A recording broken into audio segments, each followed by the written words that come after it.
Okay, good morning, everyone. This is Bud Jones from Nisivoccia. Thank you for joining us this morning for our virtual CMFO roundtable. We have some good topics: how to host a virtual meeting. Bill Homa and John Reinhardt are going to present that. Importance of cybersecurity during COVID-19 will be by Matt Mendel and Ed Cooney. This is going to be the last virtual roundtable we're going to do for a little while. We're going to hopefully take July and August off, assuming everything is going well, and start back up again in the fall with hopefully in-person and virtual meetings. So to start off with Bill Homa. Bill is the Chief Financial Officer and Tax Collector at Cedar Grove. He holds a CPA, Certified Public Accountant license, Registered Municipal Accountant license, CMFO, Certified Tax Collector. He's a public school accountant and also a qualified purchasing agent. Bill is the past president of the Government Finance Officers Association of New Jersey. We also have John Reinhardt. He's the Administrator CFO of Wharton in Morris County. He also has a private business, Phoenix Consulting Group, that he consults with governments in New Jersey. John is a Certified Municipal Finance Officer, Certified County Finance Officer, Certified Tax Collector, Qualified Purchasing Agent, and someone also gave him an MPA in Public Administration. John has been around for a long time and is an excellent speaker also, as well as Bill. So take it away, you two. All right. Good morning, everyone. So Bill and I were talking about this because Bill just recently started doing his webinars using Zoom. And Bill, when he first started, he was calling me twice a day. We had to practice at night. I wasn't allowed to drink a beer yet, so I had to do it without the beer. But if you've ever gone through the process is a little scary when you first go because you hear about all the things that go wrong, and we're going to talk about some of those things today. But I know Bill was excited to share some of his experiences, and he'll be doing that a little bit later.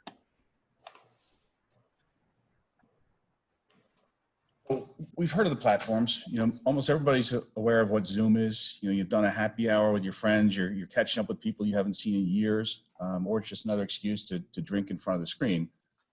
But there's Zoom, GoToWebinar, GoToMeeting, RingCentral. There's a ton of them out there. Everybody's got a solution.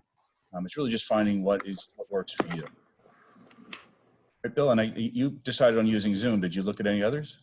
Well, John, right now I've been using Zoom. I've done 8 continuing ed seminars using Zoom. And what Rutgers uses is the Webex. So I've been using Webex at Rutgers. I did 2 Saturday courses with Rutgers using Webex. And they're virtually the same. All of these, I'm familiar with Zoom, Webex. Once you start using these platforms, they're a little bit different, but essentially at the end of the day, the functions are all the same. You know, bringing up screen, sharing things, you know, different spots to point and click. But I'm familiar with the Zoom, and I'm familiar with the Rutgers is using Webex. So we'll see whether they use that in the fall or not. Okay. You know, there's a bunch of free versions out there. The problem is if you do free Zoom, you're limited to 40 minutes, then you just get cut off. So if you've got a long meeting, it's not going to work for you. You don't get all the functionality, and you know sometimes you sacrifice some security, and you're subject to the Zoom bombing, which I know Bill was deathly afraid of getting Zoom bombed. And we'll talk about that a little bit later too. I was really nervous about being Zoom bombed.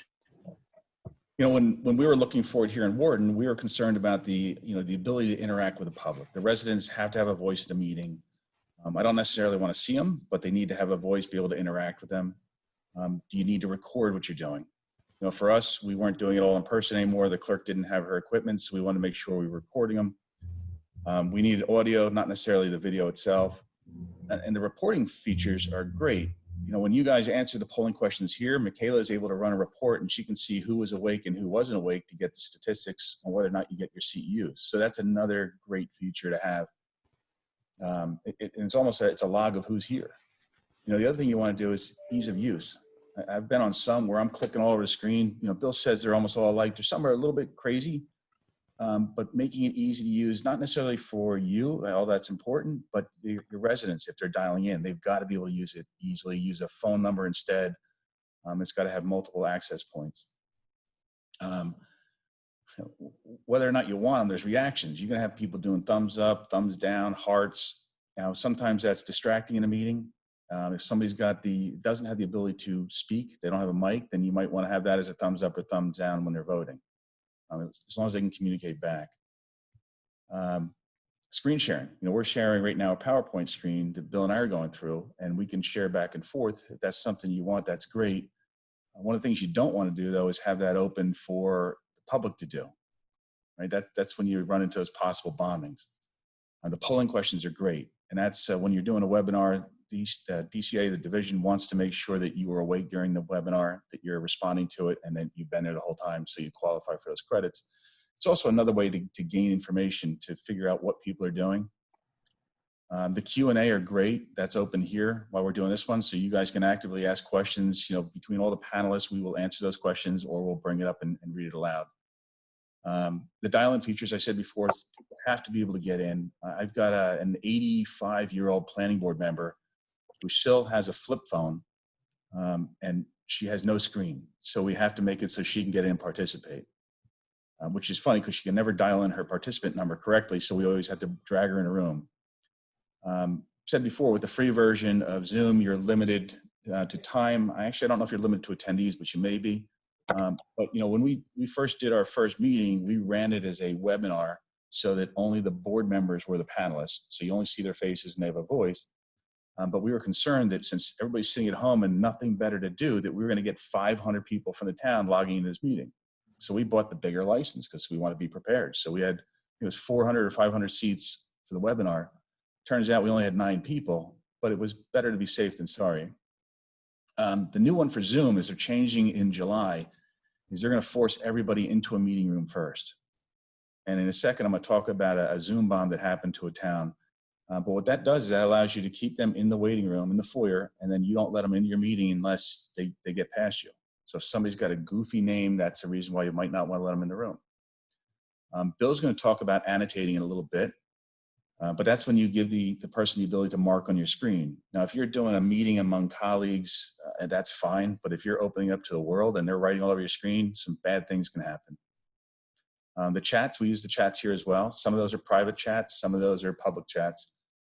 If you're using this for a public meeting and people are doing private chats back and forth, that is part of your reporting. You can see all those conversations. So if it's your governing body and it's subject to Oprah, you might want to make sure that they think twice about those private chats. It's the same thing as texting back and forth. It's all subject to the public scrutiny. Virtual backgrounds are great. But again, if you give anybody, so Matt on the bottom corner for me anyway, he's got his virtual background. If you allow everybody to do virtual backgrounds, you can get some crazy stuff. You don't want that. Again, if you invite people in as participants, you see their screen. There's been instances of bombing where somebody's streaming porn because their screen was active. They could do the same thing with the background. Joe Costantino texted me before because we were picking on him, and he says he kept saying good morning. And he says, what, is everybody muted? I said, of course you are. We wouldn't want you to speak. So, forcing everybody to be muted and not allowing them to talk is good, especially if you're running a public meeting. And the whiteboard is just as bad as that annotating. If you allow that to be written on, you can get some crazy stuff. So there's things you need to think about when purchasing whatever you're going to use for public meetings. Hey, John, Joe Constantino's asking, are there any ways you can disable the chat features so there are no private chats? Yes, there is. So everything I'm going to talk mostly about Zoom because that's the one I'm most familiar with, is everything is customizable. You can disable just about everything so you can't do anything but talk. The host can actually lock down the screen so even the participants can't take over. So only the host controls the share. So if you go through it's a big menu of options. They keep updating it because Zoom got a bad name in the beginning because that's where all the bombs are happening. They tightened up their security so that they look a little bit better now. So features in a meeting, and this goes to Joe's question, do you want other people to be able to record your meeting? I always say no. I want to be the only one to control my recording. If they want to request it later, I'll give it to them. Reactions. You don't want people doing thumbs up, thumbs down in a meeting unless they don't have the ability to communicate. The waiting room, I really wasn't a fan of initially, but I think I'm going to enable that on all my meetings going forward, and I'll tell you why in just a second. Obvious reasons, the annotating, you really don't want your public doing it. Chats, to Joe's point, killing the chats. is probably not a bad idea. Plus the Q&A is much more visible for the participants to see. The Q&A, actually, you're required to respond to it in one way or another, whether you dismiss it, whether you read it out loud, but it's another way to track how you've been responding to your public. We already talked about virtual backgrounds, screen sharing. Again, it should only be the participants, if that. And then the muting and allowing to talk, everybody's on the side. If they want to raise their hand, and any of you want to speak today, you can hit raise your hand and we will invite you into the room, depending upon if we want to hear from you. And then the whiteboard is just sharing ideas and writing. But those are all ones that I pretty much clamp down tight when I'm doing a meeting. Now, bombing. And I wrote here, what are people thinking? Because people have been locked up in their homes since March. They're going stir crazy. The park's open, everybody floods the park. Well, you open a Zoom meeting, everybody floods the Zoom meeting because they've got nothing better to do. Yeah. And nothing is safe. Really? I mean, some of the bombs we talk about, in one case, there was a racist comment written across the American flag in one town meeting. There was another one that Bill wouldn't allow me to share with you guys. There was a guy in a town in Somerset County, got naked, only saw from the neck down, and decides to defecate in a cup in the middle of the meeting. So quickly they all killed the meeting, and but I had it all blocked out so you couldn't see anything, but Bill wasn't too crazy about that, so I honored his request. And that's the exhibitionist. Somebody's just getting on the film. Disruptive behavior. We get tired of people's dogs, kids, spouses. It becomes disruptive to your meeting. So you really need to pick an appropriate setting. And the other one that people are doing is hitting *67 and then dialing the number, which blocks the caller's number. So then you're anonymous. So you could have somebody that bombs your meeting, says something inappropriate, and you've got no accountability on who it was. Anything else, Bill? John, I know, we wanted to clean up some of the pictures that we were going to put up, but people can use their own imagination, to be honest with you. So the one on the left is one from a town recently that the person was signing in. They were in the waiting room and they were signing on as giant, and it was a male appendage was the second word. So obviously they weren't letting that person in the room, and they kept hanging out waiting to be allowed in the room, but it wasn't going to happen. So that person who was hosting the meeting announced to the governing body that there is somebody trying to get in with that inappropriate name, and they all agreed, absolutely not, they don't come in the room. But that's a perfect instance of a bomb that if you would just open it up and let everybody come in as an attendee without the waiting room, they would have gotten in the room. And then you got to worry about kicking them out. Said to you before, there was one American flag that they allowed the annotating to be enabled on the meeting, and somebody started to write an inappropriate word across the American flag. So it can be offensive. So since Bill wouldn't let me use the other two, I grabbed some photos off the internet of, so here's some guy revealing himself, and then you get the reactions of the people. And then here's another one. If you don't clamp it down, you're going to be looking at some funny stuff coming in. So the biggest part is understanding the platform. I have to tell you, when I first bought the Zoom account for the town, I went home, I practiced, I called up friends, hey, answer the Zoom. I want to see how the controls work. I had 4 computers going once, all myself, signing as different people, so I could test how I could hack myself. I went home one night and I said to my kids, look, because all kids are techie, they're better than us. I said, break in, do what you can. So when they came back, they're frustrated, said, we can't get in. It's perfect. That's when I knew I was ready. I was joking about Bill asking me to practice, but we did. I mean, that's the best way to learn, is to have somebody that's gone through it before, walk you through the process, see what you can do to nick at it. And I think that's the safest way to go. So some of my experiences, and you're going to hear Bill's in a second. I'm right here at a council meeting. We've done about 4 Zooms so far, so I fear my governing body's good. My mayor always uses my iPad because at least I know it's working. He calls the meeting to order, hits a button, logs himself out, and looks at me and says, what'd you do? So it's making sure your members are educated as well. The other thing I do is, if I'm setting up a meeting for the first time, I help to run our planning boards. I require every planning board member to log in on a practice session ahead of time to make sure that they know what they're doing. It's important to having a meeting run smoothly. We had one, actually, I helped Hanover Township with their first council meeting that they did by Zoom. And they had a resident that had an issue she wanted to talk about. Her mic wouldn't work, her video wouldn't work. So she was able to type in through the Q&A and get her question across, in which they read it aloud, and she responded back by typing, "Thank you." So it's accommodating people to get in any way that they can. I put up Max Headroom here. You've heard Bill a couple of times. He's got a slow data connection in his municipal building, so he does that chatter that Max Headroom does. I was going to launch the YouTube, but it takes too long. The other thing is mute, damn it. How many people, you go to a meeting and they've got chatter all over the place. There's feedback because people don't mute their mics. I know I'm the master of muting. I tell my governing body, if you're not speaking, I will mute you. That way we don't get that chatter.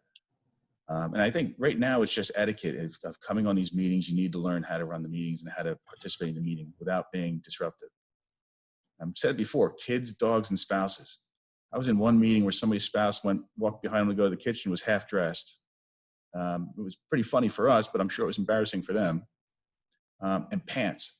All right, how many have you done meetings where you got your shirt and your tie on, but you're wearing shorts or just boxers or something? It's funny, especially when somebody forgets that they're in a meeting and they stand up to go get something. So Bill's been waiting for this. This is Bill Homa's top 10 embarrassing moments. And if you've ever heard Bill speak before, he likes to do his top 10. All right, and you turn it over to me. John, beautiful. Thank you for your presentation there, John. I think one of the key things that you just mentioned, keywords, practice, practice, practice. Very important. So what I decided to do, and John and I were kicking this around, as John just mentioned, if you remember the old David Letterman shows, he used to do his top 10. So what I decided to do is, for me, and I'll talk about myself, basically my life changed, and I think all our lives changed. I remember it was March 11th. If John and I, we were down at a Rutgers meeting on March 10th. It was a Tuesday. We were reviewing the state exam. We were kind of going over the spring schedule, and Rutgers announced on March 10th that Rutgers was shutting down tomorrow, which was March 11th. And starting on March 11th, everything for me changed to virtual media. Everything changed to webinars. Everything changed working off your laptop. So for me, everything changed. So what I decided to do is I wanted to do my top 10 embarrassing moments since March of earlier this year. And I'm really doing this, gang, for really two reasons. Hopefully you get a few chuckles out of this. Hopefully you'll get a good laugh. So I was trying to bring in something humorous from my own mistakes. And hopefully, number two, you learn from it. Because I learned a lot from John when we were practicing, and I'm still learning. So hopefully we can all try to learn something from my presentation, bring in some of my embarrassing moments, and we'll each look at my top 10. So let's look at number 10 at this point, John. My first embarrassing moment was last year I bought a new HP laptop computer. And as of March 11th, I started using it more and more, working from home, using it back and forth to work, trying to get on Zoom because all the webinars now are on Zoom. I'm treasurer of my church. We were doing our Zoom services on Sunday using the Zoom platform.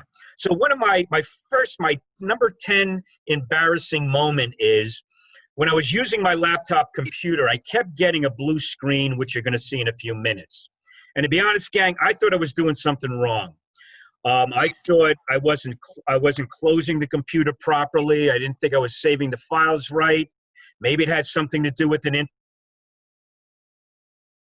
internet connection. And in a minute, I'll bring up the blue screen. One of the problems is once you get this blue screen, the computer's doing a restart. So whatever you were working on, you lost. And the only way that I was able to kind of explain my blue screen to someone, I got my phone out and I took a picture of the blue screen. So I had a record of it. So I took a picture of the blue screen, which you're going to see in a minute. Still didn't know what it was. Still thought I was doing something wrong. And gang, Staples was open because they were considered an essential service. So when I was in Staples, I was talking to one of the techie guys there, and I pulled out my phone, showed him my blue screen, and he told me, hey, your computer is crashing. So now I want to bring up my blue screen. So this is what, look, if you, and John put this up on top, because I showed John my blue screen, and he basically said, that is the kiss of death. So what was happening with my computer, my laptop, you know, as you can probably see there, your PC ran into a problem, needs to restart. And we're just restarting and collecting the error information, and we'll start for you. So whatever I was working on, I was losing. I was a novice. I thought I was doing something wrong. And when it got up to, here it's at 55%. Once it got up to 100%, it brought you back to the login screen. So hopefully no one gets this on their laptop computer. So I think my first item was with my HP computer, it has been crashing. Okay, so that was my number 10. Number 9, so what I really decided to try to do, gang, is I really probably thought, hey, it's under warranty. I can send this thing back. It seems like you just can't send your HP laptop computer back to HP and get a brand new one. So to be honest with you, gang, my embarrassing situation is twice I had our Cedar Grove IT people come up here, try to fix my laptop computer. One of the things that they'll do is when it's crashing is they'll look at the error messages. You will get error messages saved into the system. Somehow or another, these guys know how to go in and see when it crashed and what the error messages were. They weren't able to resolve it. So that was on a Friday. A week later, the next protocol would be you've got to reload the whole operating system. So a week later, the guy came up, Andy came up to Cedar Grove. He sat here from 2:30 to 5 o'clock, reloaded, took out all the stuff off my laptop, reloaded a new operating system, brought everything back, and said, hey, you're okay. Guess what, gang? Took the thing home, started working with it again, and I started getting more blue screens as John bringing up. So this thing is driving me nuts. Now, after you go through those two protocols, which is error messages and reloading the operating system, now what's happening is they're going to tell me it's a hardware problem. And ironically, as we speak, Andy's coming up 2:30 today, and I'm going to have him call HP to try to find out what the hardware problem is. John, if you can go back 1 second to the blue screen, you guys probably can't see it. Well, there's like a stop code at the very bottom. It says IR QL not less or equal. Like, what does that mean? To me, that doesn't mean squat. So every time I get a blue screen, gang, I write down what this stop code is. So I've got like a laundry list of stop codes that we're going to call HP and try to get this thing resolved. The next thing is I got to write a letter to these people, get a new one, give me a new one, or throw it in the garbage. I don't know really what the deal is, but it's going to be one or the other. Okay, so that was my number 8. My number 8 embarrassing moment is that Alex, who's my IT guy, and I'm going to interject one other thing. He told me many of the new HP laptop computers are crashing. And he was going to talk to his boss. We've been using All Covered with Jay Scalara. I've been using their service for IT help. And Alex, when he was up here, I'm just making you aware. A lot of the new HP laptop computers are crashing. So my next embarrassing moment really is, what did I do? I bought another HP laptop computer. You know, fool me once, shame on you. Fool me twice, shame on me. And to be honest with you, what I had done, gang, for Mother's Day, I'll throw this out. For Mother's Day, I had my dog Flynn buy my wife a new Lenovo laptop computer. And she's been using it, no problem. It's a simple computer. I bought it at Staples. My dog has been saving his money. He gave it to my wife on Mother's Day. So maybe my next embarrassing moment is buying another HP laptop. I probably should have bought a Lenovo, but you learn from your mistakes. So that was my number 8, was I bought a brand new laptop. My number 7, I get this new laptop computer. Number 7, I get the new laptop, and guess what, gang? The microphone's not working on my new laptop computer. So part of like my number 8 was I bought this new laptop computer. I couldn't get it working. Go home. I'm excited. I'm going to do my church service with my new HP laptop computer. Couldn't get this thing working no matter how I tried. So let me just see if we can go to the next one, John. If we can go to the next one. So basically this was my next embarrassing moment. So here, my new laptop, HP computer, I can't get the microphone working. I couldn't get Andy to come up here and look at it. I got Alex from All Cover to come up and look at my new laptop, couldn't get it working. So it was kind of funny. He wound up reinstalling the drivers. There was some privacy issue. And what we wound up doing was we practiced on a Friday. He was downstairs on this new laptop computer. I was using my wife's Lenovo up in the council chambers. And we were kind of doing, you know that commercial, Can You Hear Me Now? So we were doing that. Hey, Alex, can you hear me? Is the microphone working? And basically, what he wound up doing was, when he was working on my new HP laptop computer, he changed the name in Zoom because we were practicing. And he changed it to Alex IT, the name.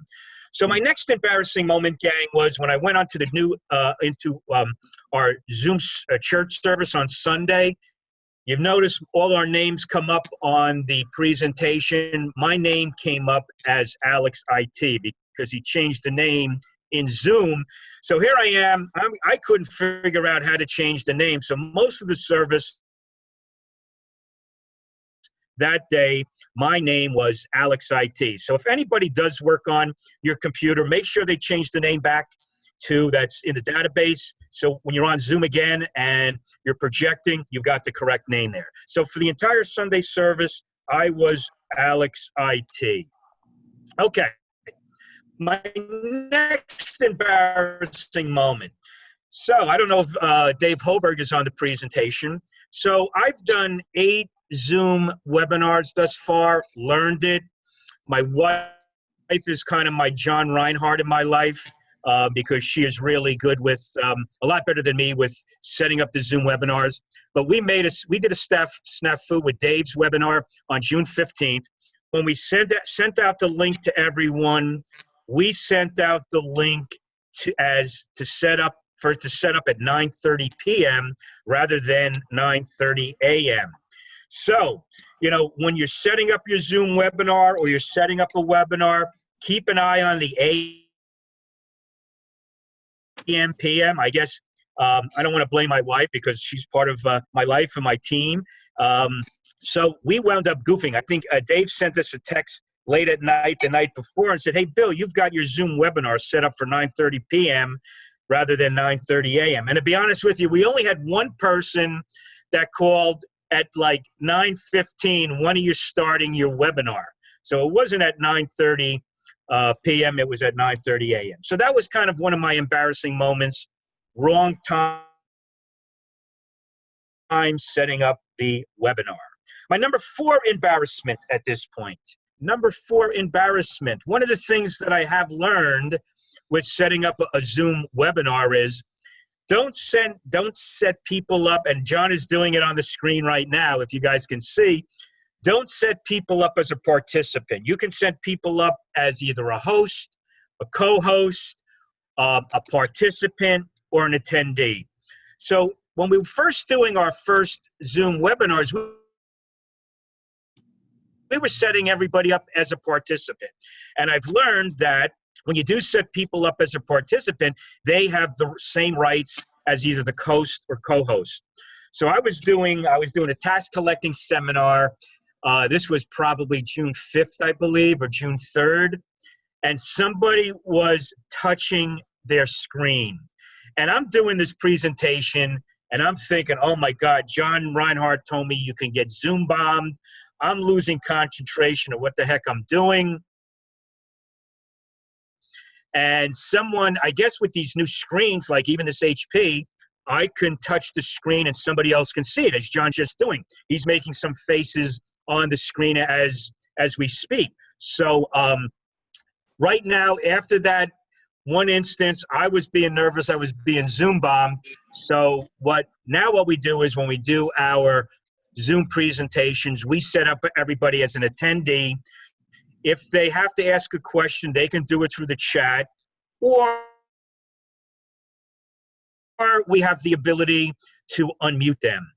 So that's one of the things I've learned by using Zoom, just like John. Maybe try to use one platform and learn it well. I know, what are we using here? Ring Central, I guess that Nisivoccia is using.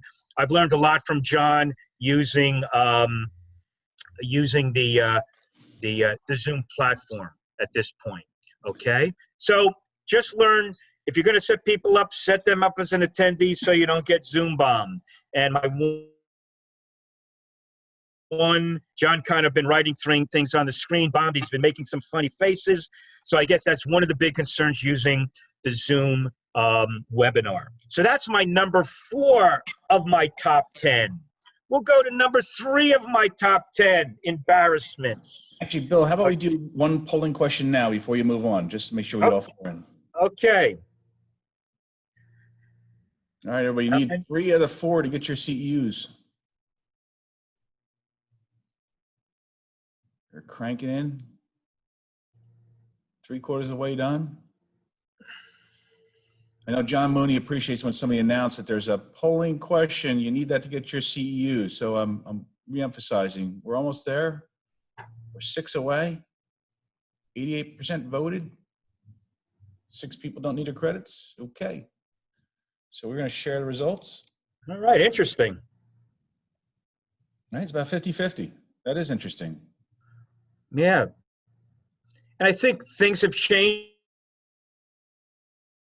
right now, John. You know, with since March 11th, you know, I do a lot of continuing ed seminars. I teach at Rutgers, and it all changed. So it's all gone to virtual meetings at this point. So you're kind of thrown into it. You know, I was nervous at the beginning. I'm not a computer person, as you guys probably know. I love my overhead projectors. I love my typewriters.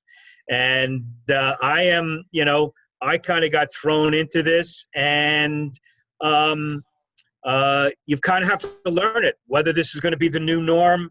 Rutgers isn't sure what they're going to be doing this fall. I think probably they might do, everything might be virtual media, so in the fall. So you're almost thrown into it. You've got to learn it, ask people questions, you know. But I'm trying to bring in some of my own experiences from my own experiences since March 11th, okay? So that's kind of a setting up the Zoom webinar. Number three in my embarrassments. One of the things I'm going to try to highlight, gang, is John hit it in his presentation a little bit earlier. Practice, practice, practice. Important. If you're doing something for the first time, practice. So what do? It was a Friday. I bring in my wife's Lenovo laptop computer. I wanted to do a Zoom meeting with Keith Bonci, who's the attorney for the Tax Collectors and Treasurers Association. I bring in my wife's laptop. Guess what? I can't get on the Cedar Grove Wi-Fi. I put in the password, doesn't work. So I wound up calling Keith Bonci. Hey, Keith, can't get on the Wi-Fi. We got to try to reschedule. And I probably should have brought it in sooner to Cedar Grove to try and get on. Okay. So one of the things that I've learned is, okay, downstairs, I'm on the second floor in the council chambers right now. So that was downstairs in my office. I couldn't get on the Wi-Fi. So then I know Ed is on the presentation. We had a JIF meeting. I'm treasurer for a joint insurance fund. So what I wanted to do is I brought in my new HP laptop computer, wanted to do it from the council chambers. Bring it in. Guess what, gang? Couldn't get on the Wi-Fi because I learned that to get on the Wi-Fi, there is a password for the first floor router. There's a password for the second floor router. So if you're going someplace with your laptop computer, just don't assume that you're immediately going to get onto the Wi-Fi. So maybe for some of you that are really computer literate, sharp, that should be no problem. For me, twice I brought my laptops, my wife's and my new HP could not get onto the Zoom meeting. So when I'm trying, my embarrassing situation is I could not get onto the Cedar Grove Wi-Fi twice. And I think somebody, we'll check in some of the chat questions. So that was my number 3 in my top 10 listing of embarrassing moments, not being able to get onto the Wi-Fi. My number 2 embarrassing moment that John will bring up is I was doing a Zoom webinar, and usually during my Zoom webinars, I haven't been using polling questions. I've got to learn how to use the polling questions because that's a record of keeping track of people paying attention, people attending the Zoom webinar. So what I've been doing is in my Zoom webinars, bringing up 3 words at different intervals during the presentation. So when I bring up these 3 words, I ask the participants to please email back these 3 keywords. I've been printing them out, putting them in a folder. So I've got records that people have been, from their email address, that they've been participating. I think the division in the newsletter that Melanie Griffin just put out some new guidelines for some of the sponsors as far as what they need to do to hold a Zoom webinar. So what happened was during my Zoom webinar, Burlington County had lost power. It was a thunderstorm. It was raining that day, and people kind of missed one of the key words. So just be aware that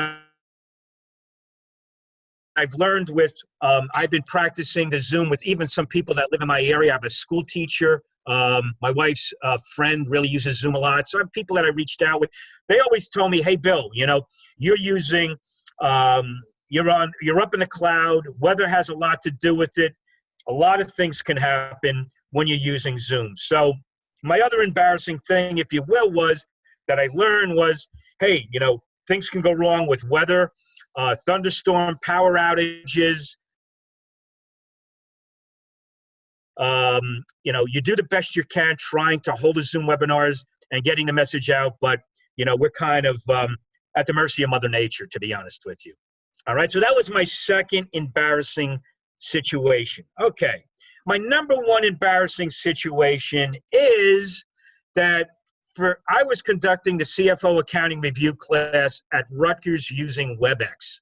So for 2 Saturdays, I was doing, I was contracted with Rutgers. I usually do 2 Saturdays. Many of you probably were in my review class. I do an accounting review class. It's Saturdays before the state exam. So I believe I did it April 25th and May 16th. I did it 2 Saturdays. I did it from home using the Rutgers Webex. So they were able to, working with Rutgers, they downloaded the Webex software through the cloud right to my laptop computer. So, and Rutgers gave me some training on the Webex, used it. As it turned out, I did the 2 accounting seminars, and then right after I did the May 16th seminar, Rutgers the state had decided to cancel the state exam. So there was no Zoom, there was no state exam on June 3rd. So they decided to cancel it. Hopefully it'll be in September or December. We'll see what happens. But when I was using the Webex, gang, one of my embarrassing things was we did record it. Olga, who was my boss at Rutgers, told me, hey, Bill, you can record the Webex. So if somebody wants to see that accounting review class, they can see it again. They forgot to tell me 2 things. They forgot to tell me that, Bill, when you're done using Webex, you've got to shut it off. You've got to shut the recording off. I thought, to be honest with you, gang, once I shut my computer off, everything is done. Well, what happened was we did it on Saturday. Friday morning, Olga calls me up from Rutgers. Bill, your accounting review class ran for 31 hours. It was supposed to be an 8-hour course from 8:30 in the morning to 4:30. So one of my embarrassing things here was I forgot to shut it off, didn't know how to shut it off, or I didn't click on the link to shut it off. I guess this thing was up in the cloud still recording. and it ran for 31 hours. The other embarrassing thing was that I've learned using these platforms like Webex, and you're recording it. People were calling me up and saying, hey, Bill, can you send me the recording? I told them to call Rutgers. I said, Rutgers has the recording, you call them. Rutgers then had subsequently called me and says, Bill, we don't have it. The recording is on your computer. You have to send it to the students.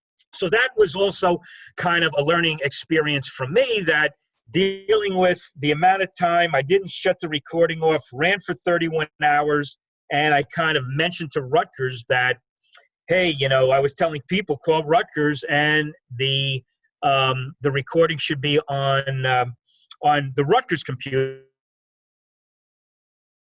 and it turned out to be on my computer. So what I wanted to do, hopefully you got a couple chuckles out of that, gang. Hopefully you've my point was to try to learn from some of my experiences. We'll open it up to questions and look at some of the chats. So hopefully you've got maybe a laugh out of some of those things. Hopefully you've learned something from my own experiences, which I wasn't embarrassed to share from you, because you've got to learn from, I learned from my mistakes. I learned from other people's mistakes. So hopefully you got something out of that, and let's see if anybody has any questions at this point.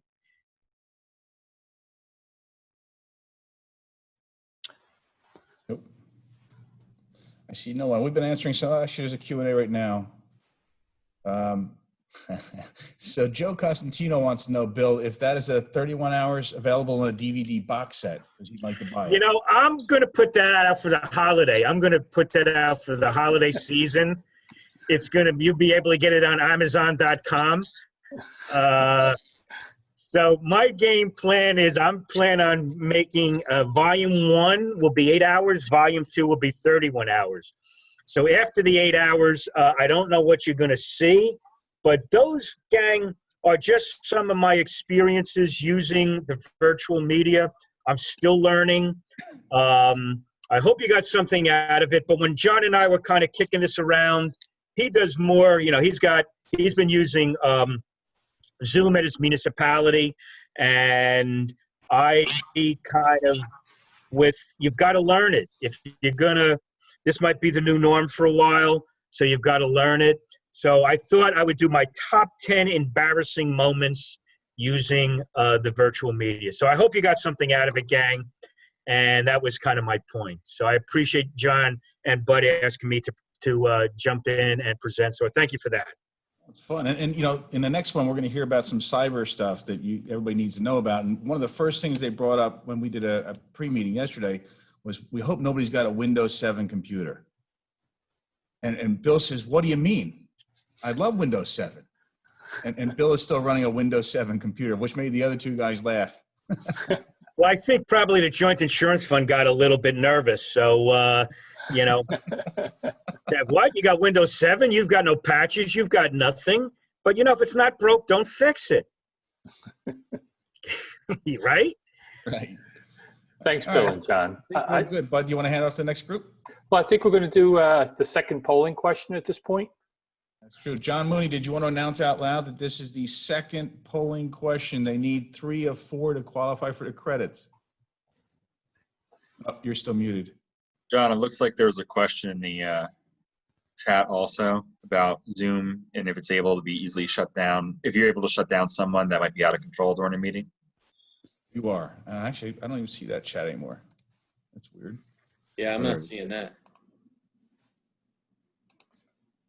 So yes, in Zoom, you can remove somebody from the room, and you can, in the settings, when you set up the original configuration for the meeting, if somebody's been removed from the room, you can bar them from re-entering the room. Yes, I haven't had to kick somebody out yet. I've threatened to remove somebody, but they complied quickly.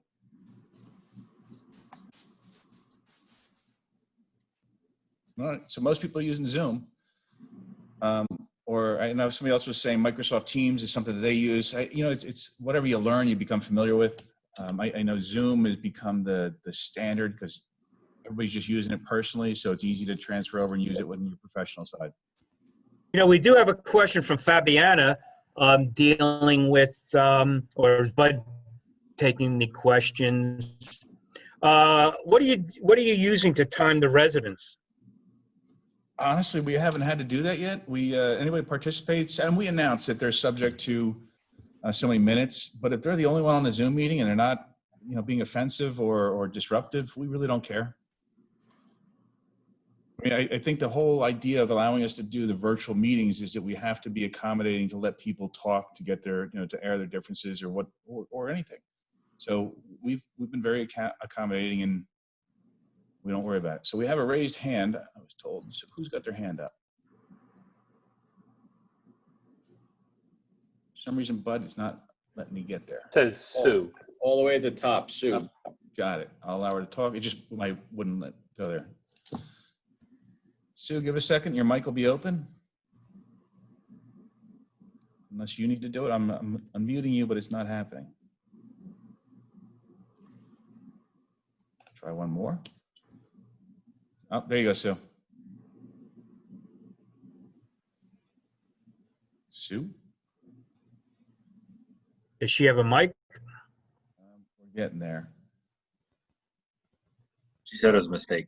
While we're trying to get Sue on that, I got a couple of open comments about the polling question closed too quickly for people to answer. So I don't know if we can get that back up or not. Yeah, they want to run that past one just one more time, give everybody a chance to weigh in, if you don't mind. All right, we're announcing it one more time. In order to get your CEUs, only two.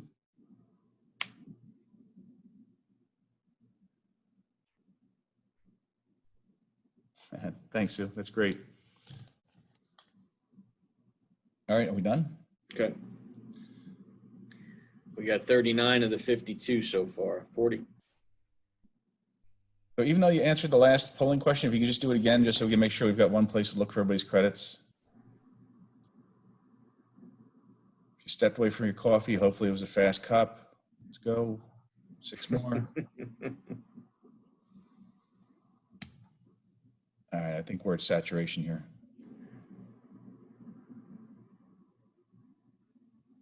Again, Zoom wins. Okay. Okay, good. So we'll start with our next session. We're lucky to have Ed Cooney. Ed's an account executive and underwriting manager with Connor Strong and Bucklew. Ed's clients fall within the spectrum of public entities. In addition to his primary client service responsibilities, he's a member of the firm's executive risk practice group, an insurance and risk management think tank focused on trending issues in the space, including public officials liability, directors and officers liability, privacy and security, including cyber, employment practices liability, and fiduciary liability. And Ed also is involved with the Cybersecurity Committee for the MEL, the Municipal Excess Liability Joint Insurance Fund. And we also have Matt Mendel with CyberCity. Matt entered IT after college in 1997, starting his career with what is now known as Software as a Service organization, moved to nonprofit work in 2001, building and organizing athletic-based fundraisers for leading nonprofits. He returned to business technology in 2015 and now oversees cybersecurity sales and new business development for CyberCity. He also helps organizations maintain a strong security posture through user education, policy creation, and advanced cybersecurity tools and technology. He preaches cybersecurity as a culture and believes IT security is in the hands of everyone who sits behind a computer. Gentlemen, thank you for joining us today. Thanks for having me.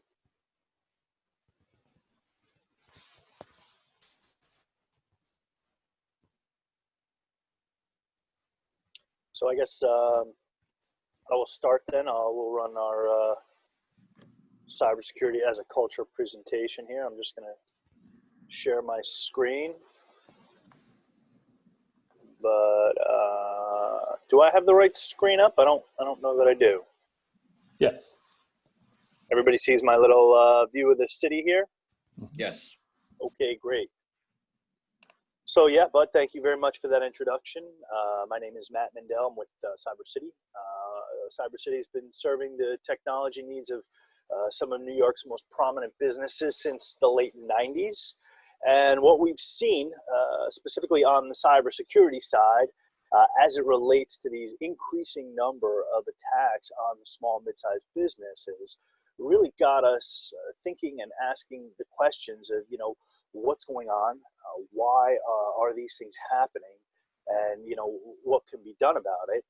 And the more that we kind of dug in around the why of why are these small, mid-sized businesses, nonprofits, municipalities, why are these organizations being attacked, the more we kind of came up with this idea that the issue was corporate culture.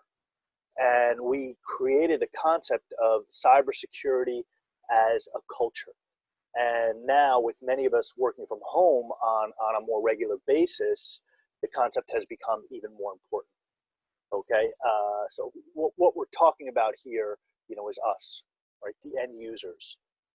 What we're talking about is giving people the tools and the knowledge they need to protect your data and to protect your finances. We're talking about prioritizing accuracy and security over speed and sometimes over convenience. Okay, we're talking about really setting the right mindset and sending the right message, through the organization. So let's just jump in real quick and talk about some of the facts and statistics, that we were seeing on the internet. Basically, right off the bat, over 95% of today's successful cyber attacks are targeting the individual, targeting the end user. Criminals are continuing to refine their use of social engineering. They're becoming far more clever. They're taking a lot more time to do a lot more research. And the tools that they're using are allowing them, to take advantage of our weaknesses, really. A couple points to note on ransomware attacks against state and local governments are increasing. The numbers that I have here are from January 2019 to October 2019. Within that 8-month period, 140 local governments in the U.S. were hit with ransomware, which is an average of 3 attacks a week, which is an increase of nearly 65% over the same time period in 2018. Specifically, a ransomware attack on Baltimore had a total estimated cost of $18 million to the city. This is a link to the article right here, but basically it just kind of goes into what happened down in Baltimore. Initially, the ransomware attack held the city's IT systems hostage, and the attackers demanded $100,000 in Bitcoin, but the mayor refused to pay the ransom, as most will, and it ended up costing the city over $18 million in fixes and repairs to their systems to get them back up online. More recently, business email compromise, which is something we're going to talk about a little bit later on. A business email compromise attack hit Puerto Rico. The attackers infiltrated the email system and basically hung out. And a lot of times that's what we're seeing these days. The attackers aren't going in and just, ransomwaring you or shutting down your systems, but they'll just hang out and watch the traffic flow back and forth, get an understanding for the environment, get an understanding for your workflow, for the org chart, who reports to who, and just kind of, study the company. They'll pose as a client or vendor or an employee or a teammate, and usually intervene in a financial transaction. Puerto Rico, as I said, was recently hit for a $2.6 million pension fund attack. And as the article says here, this was actually not the first time this happened. But basically what you had was a criminal hanging out in the back end of the email, watching traffic flow back and forth, and then they just simply send out a request, please transfer X funds to this account, and without even thinking, the operator behind the machine makes the transfer. So we're going to talk about how to combat that. It's a pretty simple tactic that we've developed here at Cybersecurity on how to do it. The biggest thing, really, security awareness training is going to reduce an organization's risk of attack by over 70%. Just something as simple as this training here is going to make you more aware. Ongoing training is, of course, even better, but something that's critical, really. So those statistics that we just looked at were basically taken from the internet and some reports that we were reviewing over the last bunch of months. Specifically, I like to note the report by Proofpoint in their Human Factor 2019. Every year, Proofpoint comes out with their annual Human Factor report. This little excerpt here was taken from the exec summary, and it basically sums it up pretty clearly. You know, relying on human interaction over automated exploits and scripts, today's cyber criminal is convincing his victims to click malicious links, to download software, install malware, sometimes just give up information or transfer funds. Criminals are taking advantage of the human factor, and they're winning. You know, and I always like to ask people at this point, you know, how does that make you feel? I mean, for the most part, we're all very smart, educated individuals, but these criminals, they're able to take advantage of our you know, weaknesses, of our shortcomings, and they're really doing a good job, and they're really winning. You know, to fly back out here and talk for just a second about what's happening on the IT side. You know, we believe IT is actually winning the battle, and it is becoming increasingly difficult, increasingly costly, and increasingly risky for cyber criminals to just go after the network. Look, you know, we say today's technologists and security experts are doing their job. They're securing our environments with stringent firewalls. We have endpoint protection and virus protection, malware. We can deploy breach detection and breach prevention tools, data loss prevention. We'll talk a little bit later on about using multi-factor authentication. So we have all these tools in place, but we're losing the battle at the keyboard level, okay? We believe that our people are too quick to click. They're too quick to react, too quick to provide information, you know, that they really just shouldn't. That a little education is going to go a long way here. So I want to just take a step back really quick to kind of understand where we're at. You know, 5 years ago, 4 years ago, these attacks were basically focused on what we would call high net worth individuals, high profile companies, Fortune 500 companies, you know, where the criminal could really go in and get some meat, you know, based on the risk that they were assuming. You know, it was worth their time to go in and attack a company like this. But that's really none of us on this call. And I do want to say that if you are a high profile individual, if you're a Fortune 500 company, if a criminal wants to get into your system, they absolutely will. You know, we say that, you know, the security team, we need to be lucky all day, every day. The criminal only needs to get lucky one time. All right. But again, that's none of us on this call. We are nonprofits, municipalities, small, mid-sized businesses. We're not targets. The criminal isn't just pounding away at our door trying to get in. They're usually just going to knock a couple times and see who's, you know, there, and then attack. So we are really kind of convinced that today's cyber criminal that's going after these small, mid-sized businesses are really opportunistic predators. And they're going to go away if we show, you know, some sort of level of security. So while we're here in Jersey, I figured we'd take a trip over to the suburbs where we have a similar opportunistic predator that many of us deal with, which is, of course, the bear.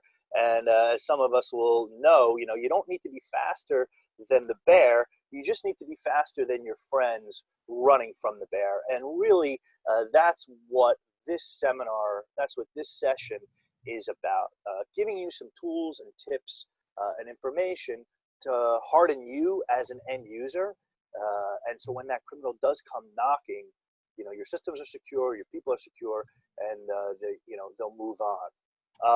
So to move on here, I figured while we're here in the suburbs, let's take a trip up to Bergen County where I am. We'll drop in on my wife who's upstairs working right now. As many of us are working from home, we're recommending that our clients, of course, are using a password protected and secure network. Okay, make sure all your Wi-Fi networks are secured with a strong password, and that's definitely step number one. For many of us, we're going to be using our own personal devices, our own personal laptops, desktops. So number one, no Windows 7 machines, please. All operating systems really should be up to date. Windows 10 or the latest Mac OS versions. It's critical. These systems really do need to be patched. especially, with us working from home. These are softer networks. They're much easier targets. So we want to make it a little bit more difficult.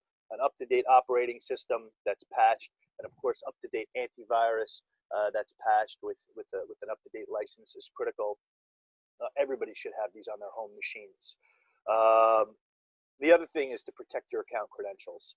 And I want to talk a little bit about this and what that means. Third-party apps and websites is specifically what we're addressing here. And what I want to talk about is the business applications first. Tools like your Adobe products, your CRM, QuickBooks, what have you. Never use the same password that you use to access your business network as you would to get into your Adobe, to your CRM, to your QuickBooks, etc. We recommend that our clients always use a trusted password manager and two-factor authentication, which we'll address in just a bit. The same thing with your personal applications, gaming, social media, music apps, shopping apps, what have you. Again, don't use your corporate email for these things. You want to use your personal email, obviously, as we all know. Passwords should be different and complex. Again, a trusted password manager and two-factor authentication. What is two-factor authentication? For those of us who don't know, it's basically when you go to sign in to an app, you get a little code that pops up on your phone. It gives you a one-time code, which usually expires in about 15 or 30 seconds. You go ahead and you type that in, and it basically provides another level of authentication and makes it much more difficult for an attacker to gain access to your credentials. It doesn't necessarily make it impossible. Nothing on the security side is going to be 100%.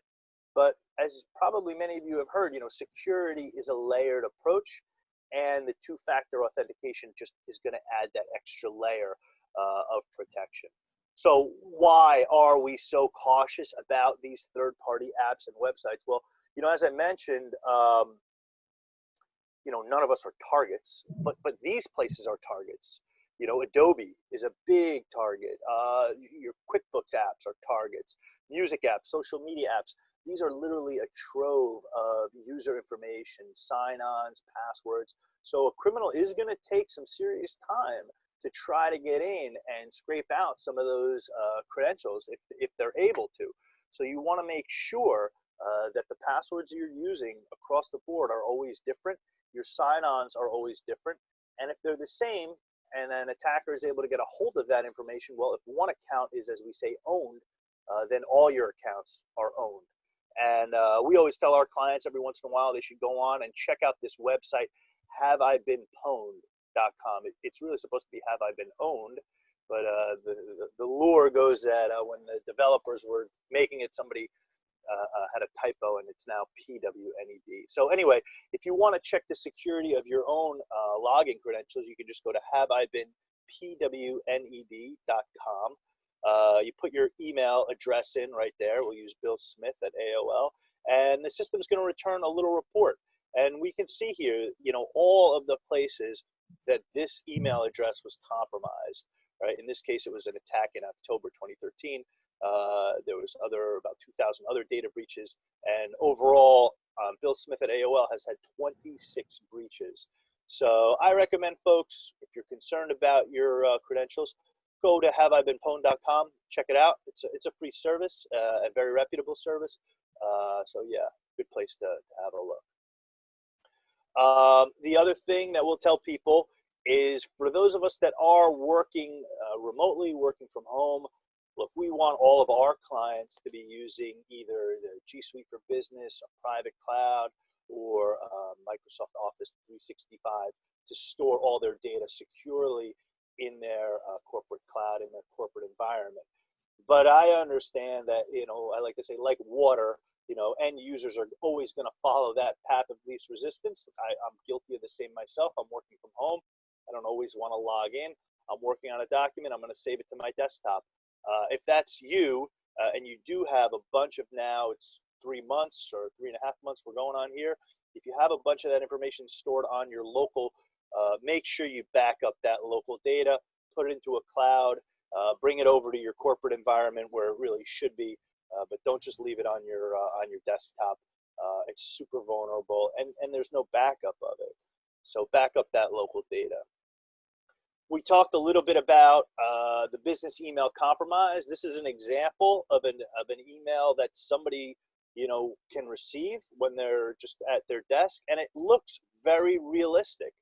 Okay, the subject line is funds transfer. It's coming from what looks like to be your boss. Your company name is in there. Your company moniker is in the email address, and it's very simple to the point. Hey, we just opened up a new bank account, and we need this week's payroll deposited immediately. Thank you. Signature is there. Looks real. Boom. You do it. In my mind, this is the way the attack goes down. Okay, the user is sitting at their desk. They see this email comes through. It looks official. It looks real, and they think, "Wow, I'm on this." Boom. They pick up. They jump all over it. They make the transfer, and then they pick up their phone and they say, "Okay, boss, sir, Mr. Customer, those funds have been moved at your request." And on the other side, they say, "What funds?" So we're always telling people, if you get an email like this, something that's out of the ordinary, or really any financial request, pick up the phone first, verify it, and then complete the action. It's very simple. We call it human two-factor authentication. And at the end of this, we're going to roll all these little tips and suggestions up, but these should be protocol. These should be processed. They should be documented and part of the organization's everyday workflow. So verifying those transactions before you just execute is obviously critical. All right, so let's take us back to our offices here.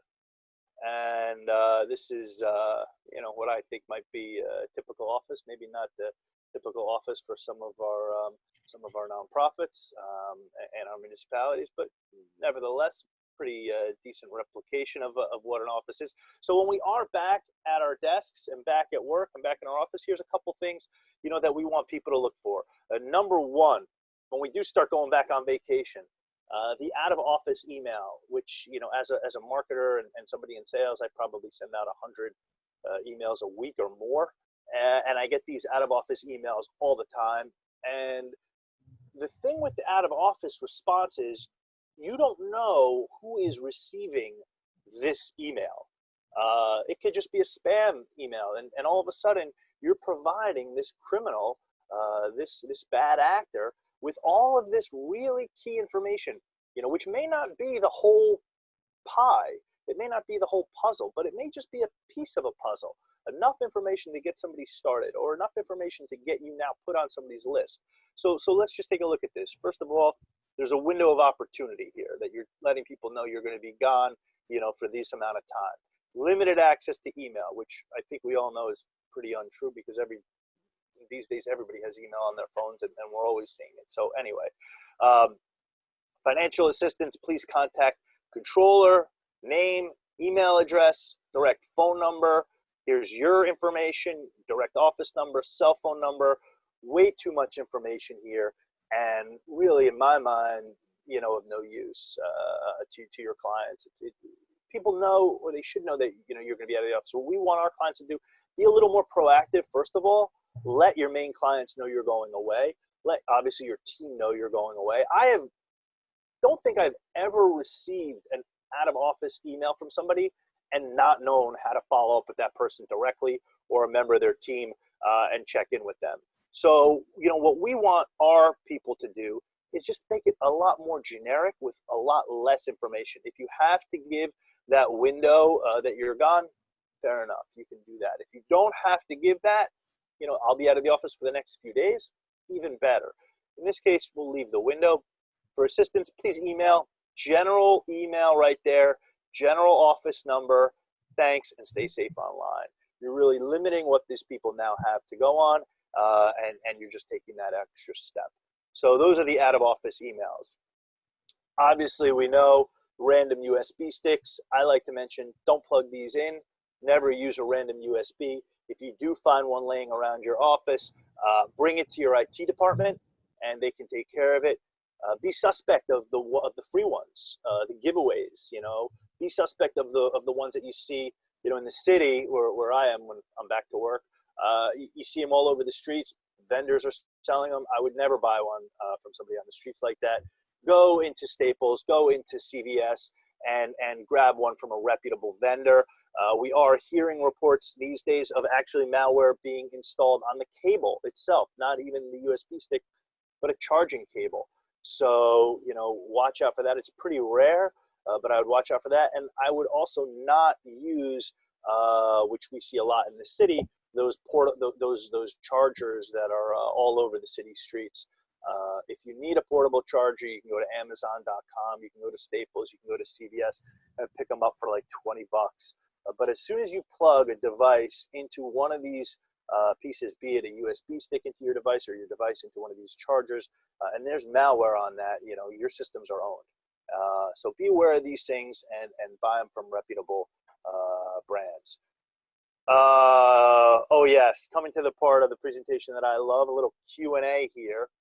So we have a couple different websites that will pull up all three at a time. And let's see if anybody wants to take a minute. Of these three that we just saw there, maybe we can see if anybody wants to jump in and identify, of these three, which one is the real one. Can we take some time and do that? Is that possible for anybody to raise their hand with the real URL?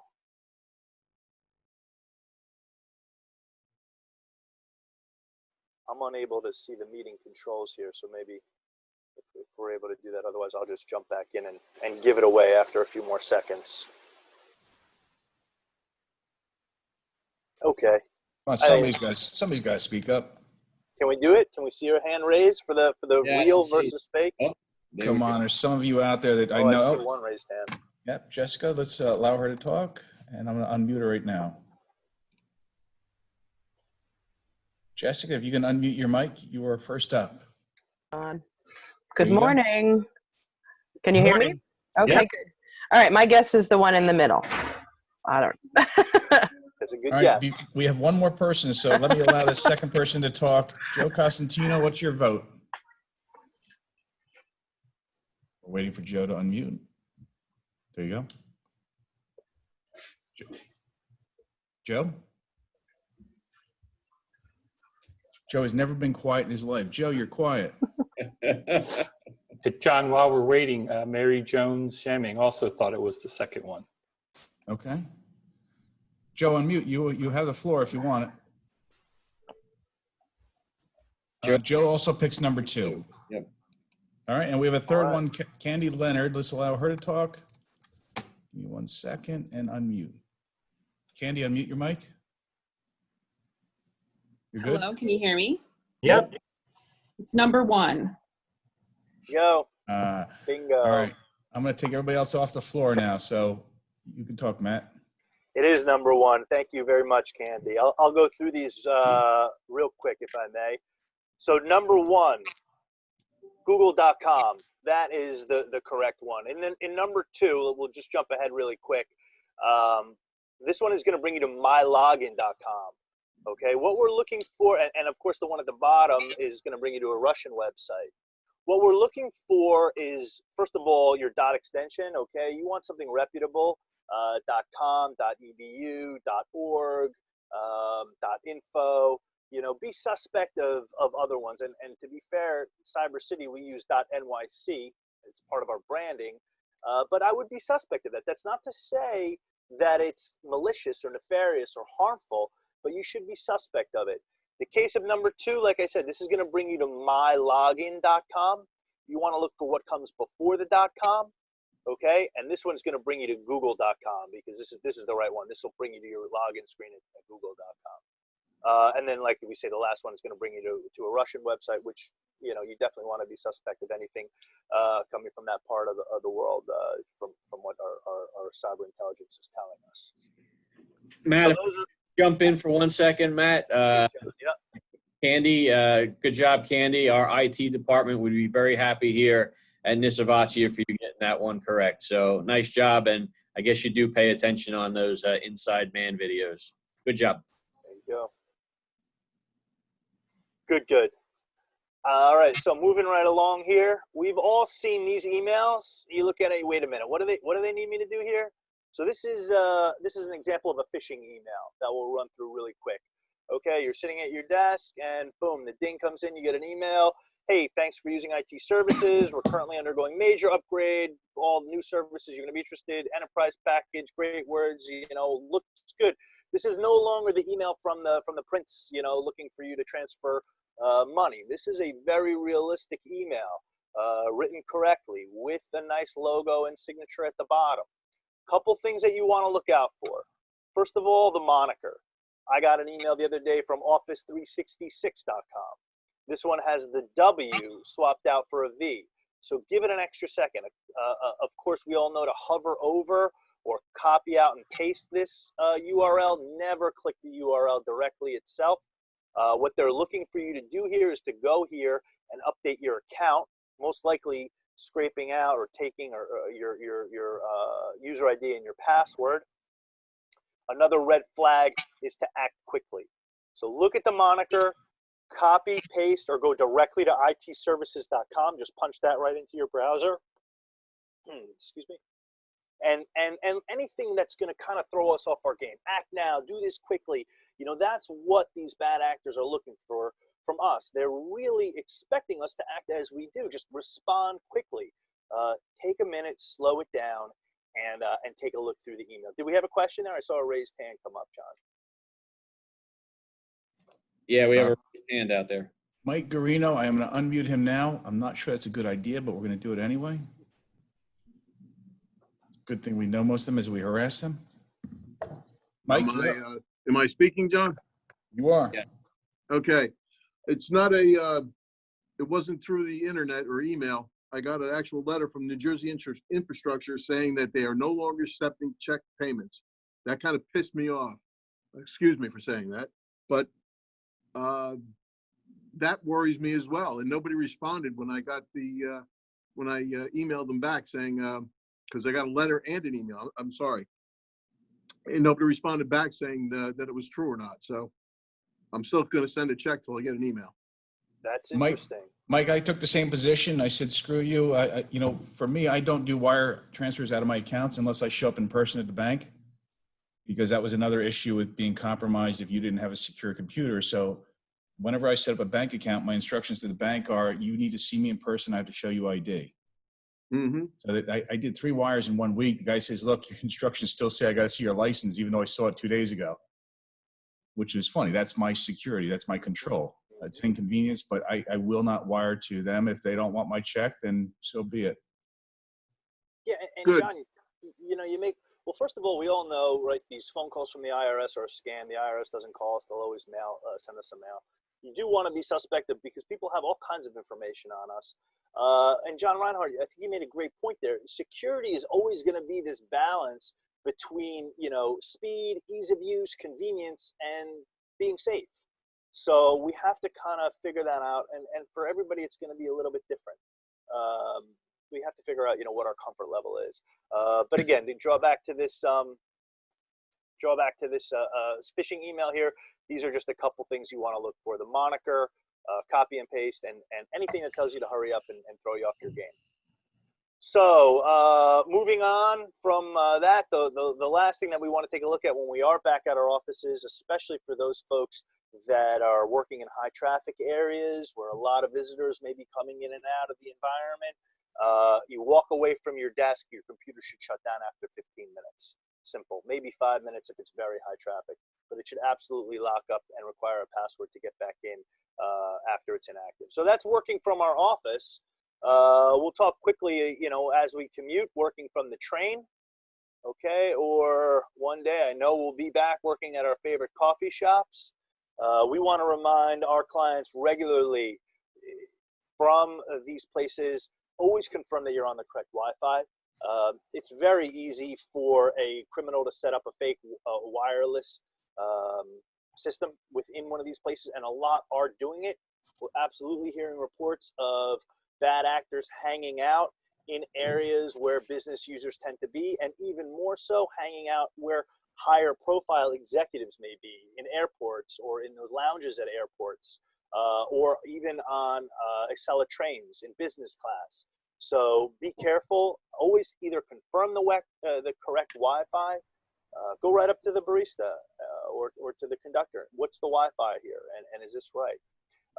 Personally, for me, I'll always just use my phone's Wi-Fi. I think everybody these days has a little wireless on their phone. It's very easy to enable.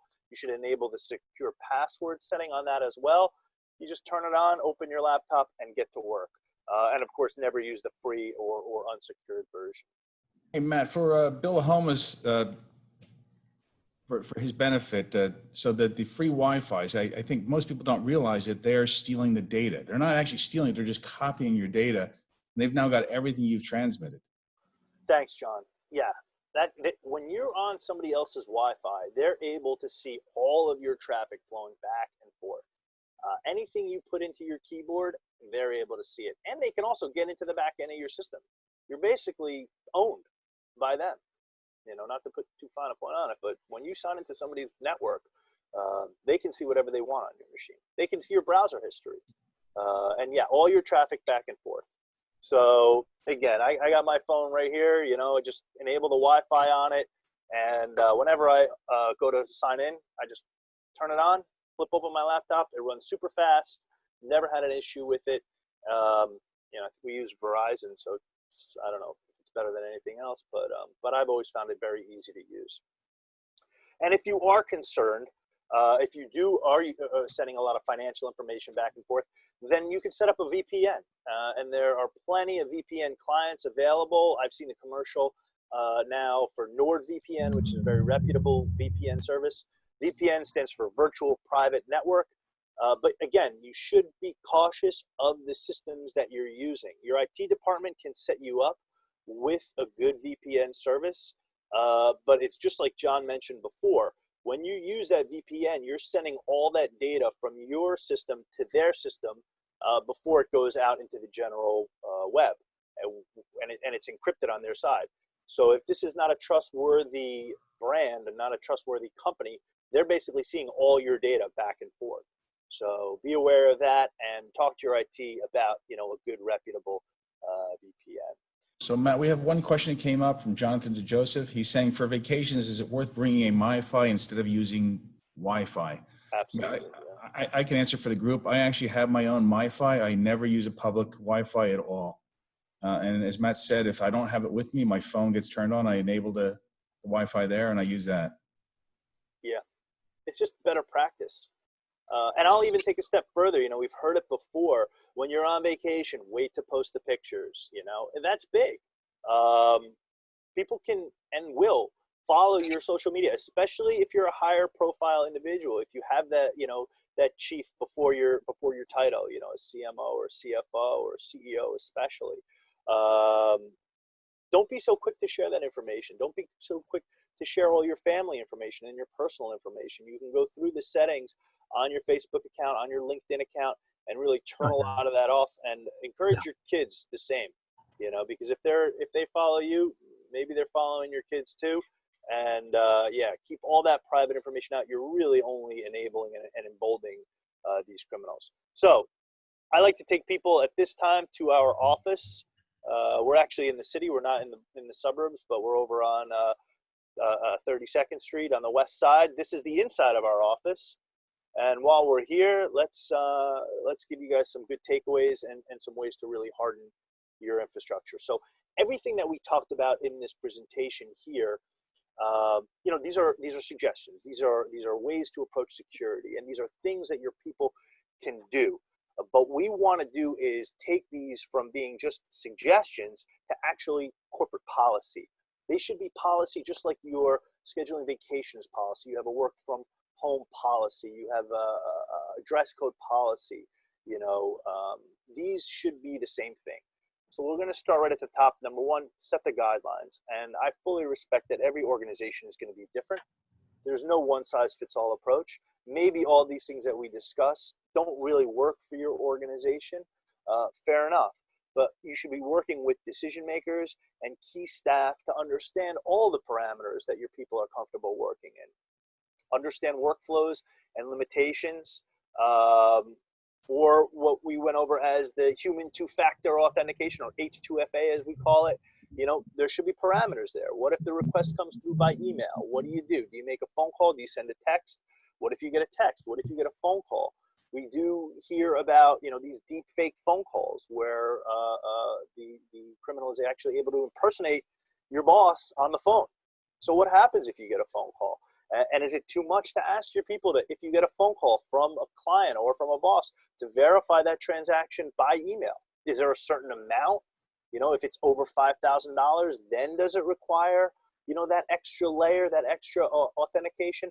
It's really going to be up to you. It's really going to be up to your boss, up to your organization as a whole. Make it policy and roll it out. Okay, the process should be part of the employee handbook and rolled out company-wide.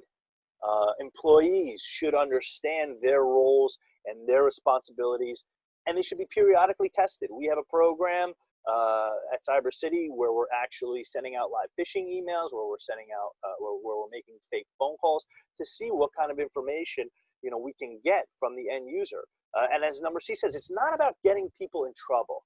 Okay, it's about setting guidelines and hardening security, finding where your weak points are and addressing those weak points with additional training or additional countermeasures, and protecting the organization's security. And you want to build in controls where possible. A lot of organizations have a password policy. You know, passwords need to be reset every 90 days. But are there controls for that? Can you send out push notifications and disable accounts if users don't reset their passwords? You know, make sure you're updating your computer's operating system. That's a great policy. But are there controls around that? Are there is IT monitoring machines and making sure that machines are being upgraded? And what's happening where people aren't following through and clicking yes, update? I know we all get those updates. Usually they happen at, you know, 10 to 5 or first thing in the morning, and we want to get started. So we click later, and then we forget about it and they're 2 weeks old. But how are you monitoring your users' machines and making sure that those things are up to date? How are you monitoring all of these things that you want to set as policy? Will this add time to your day? Yeah, you know, but like we said before, security is going to be a balancing act. It's a little bit different for every organization, depending on what's going on, depending on your comfort level. But as these policies are written, put into place, they will eventually, over time, become second nature, and yeah, you know, save money and save time going forward. So, a couple quick takeaways. Excuse me. First and foremost, we say it starts with a security audit for the organization. To get a true holistic picture of the environment, you want to understand all your vulnerabilities. You want to be able to assess the risk overall and make corrections. So a comprehensive IT security audit conducted by, you know, a reputable MSSP, managed cybersecurity provider, is really the way to go. If you have an IT company that you work with, that's great. All of us should be working with a reputable managed service provider. But to have a third-party security company come in and do a comprehensive audit of all the systems that your IT company has put in place is really the best way moving forward. Number one, it's going to give you a real clear picture of what's happening. Number two, it's going to start this conversation about IT security throughout the entire organization. Any auditor that's coming in should be speaking with your top people, with your key folks and your stakeholders, and even trickling down to some of your managers as well, to understand what does the organization want, what is the organization actually doing, where is my difference there. And just those conversations alone are going to set this tone that cybersecurity is an important thing for your organization. It's something that the organization is now taking seriously. And on that same thing, we'll move to number two: speak regularly with staff and do set a tone that cybersecurity is important and should be taken seriously. Okay, start staff meetings by reminding people, stay safe online, you know, end staff meetings the same way. Everybody make sure, you know, passwords are being reset on a regular basis. Talk about the latest attack that just happened. Talk about, you know, the latest scare that's going on in your industry. Download the news report and send it around to people and let them know what's going on. And again, set the message that this is something that needs to be taken seriously. Ongoing user training with live testing, phishing emails, vishing, they call it, fake phone calls is critical. You know, a one-time security presentation like this is important. And I think every organization should at least go through once a year annual cybersecurity training for everyone in the office. It's just going to bring you to that next level. I've heard so many times, Yeah, we're good. Yeah, we know not to click on fake links. Yeah, no, we know all those things. Yeah, we're not that, we're not like those guys up the street. Yet these cyber criminals are they get into this business for a reason, right? Because yes, we know it, but until we're really drilled into us, until it's really drilled into us, until we're really hearing this over and over again and seeing, the severity of what an attack can do, even on a low level. Nowadays, New York just put in a new law which took effect in March, the SHIELD Act, which requires any organization that's been breached to let their clients know that there was a breach. Even if nothing was stolen from them, all of a sudden, now you're obligated to let everyone in your email list know that you've been breached. And what is that going to do to the brand of the organization? What is that going to do to the level of trust that your people have with you? So yes, we all know not to click on the links, and we saw some good examples here, but ongoing training with testing, phishing emails is critical. And we have little signs that we send out to our clients. It just reminds people, work safe, stay safe online. You go to a construction site, you see workers, it's on the back of their shirts, work safe. You see signs up, work safe. The same should be in our environments, reminding people to work safe and stay safe online. And if anybody would like some signs from us, as soon as I get back to my desk, if you put it in the comments there, I'm happy to send over signs from Cybersecurity, which remind people to stay safe online. The other takeaways, where am I? There we go. Okay, 5 quick takeaways for our end users. Number 1, we talked about it before. Keep that antivirus software up to date. Keep all of your software up to date. Keep those operating systems up to date. Win 10 machines, okay, the latest Microsoft, the latest Apple OS. No more Win 7. Get rid of those 2002 servers. They're huge liabilities.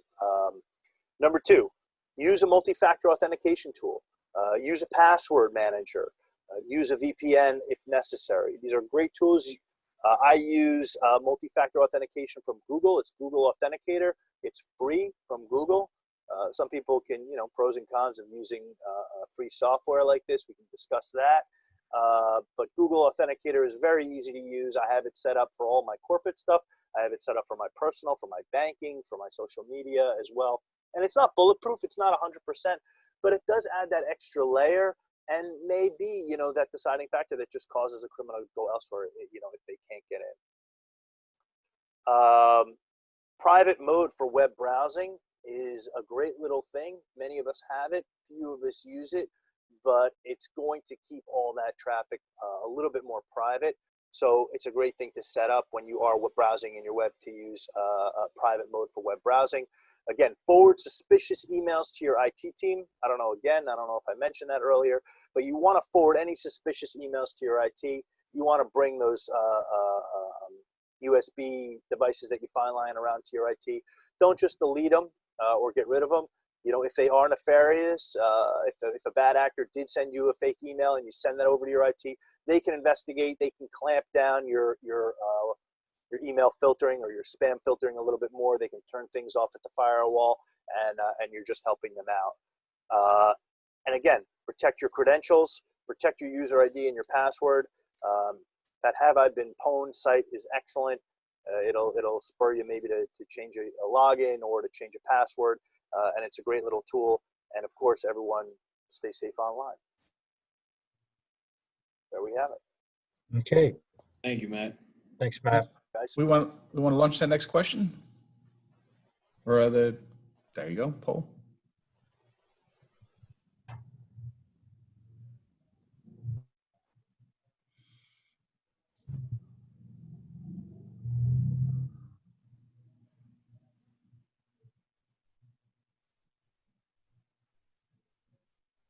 Wow, that's pretty good. Wow, we're split, huh? Oh, Most of us weren't allowed to work from home before this, or our employees. So I'm sure that was a last minute shift for just about everybody. So 50-50 is actually pretty darn good. I'm impressed. It's good to see those IT departments getting on that and setting up those regulations. John, we also have a question. Do we? There we go. Hold on. Joe Constantino is taking over the role of Bill Homa this week. He asks, did you see the recent lawsuit filed against Chrome for tracking private browsing behind the scenes? Anybody? Oh, I mean, don't they all? I mean, why do you think all those advertisements come up on different things that you've been browsing? Google does it all the time. It's how they make money. that's true, but I mean, for me, the thing about using private mode when browsing was told to me by one of my support technicians, and basically, it's to avoid just that. To know that these companies are using that information in private mode is definitely concerning. Chrome, yeah, it was the conversation. Do we use Google because it's free? What are the dangers of using a free product? Well, somebody like Google, they are going to take that information and sell it. Are they using it for nefarious reasons? I mean, you sign on and you agree to that when you use it. But Google Chrome, I mean, I'm guilty. I use Google Chrome, but some people like Mozilla over Chrome because it tends to be a little more reputable. But I had not heard about that one. That's very interesting. Yeah, I was following that. They're Google's incognito mode, their private mode. There's actually a disclaimer on there that says it's not completely private. Like they still collect information for their own use, but they don't use it or something like that. But these people are suing anyway, so it's going to cost some money. And I think changes are already rolling out for Google. They're going to be deleting certain data right away. We had one more question from Matt Larissy. He wants to know if John R. has a work from pub or bar policy. Thank you, Matt. There's always one in the room, and it happens to be Matt. I think we're ready for Ed then. I don't see any more questions.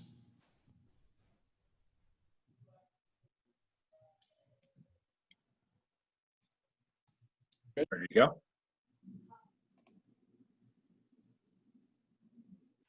Yeah.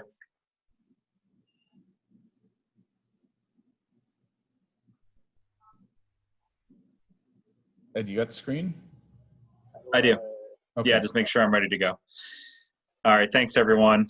So I'll also be talking about cyber, a couple different perspectives, but Matt and I came together yesterday and we have a lot of the similar data or similar points to make. So overstressing these details with everybody is certainly critical during this time. I begin every presentation about cyber with these couple of examples, and I'm going to start with Atlanta. And again, you could say Atlanta, you could say Baltimore, any of those major city cyber events that were widely publicized are important to look at. And they're both typical ransomware incidences. Each of them were charged less than $100,000 in ransom to get their system back. Both chose not to do it, but there's an underlying issue in both of them.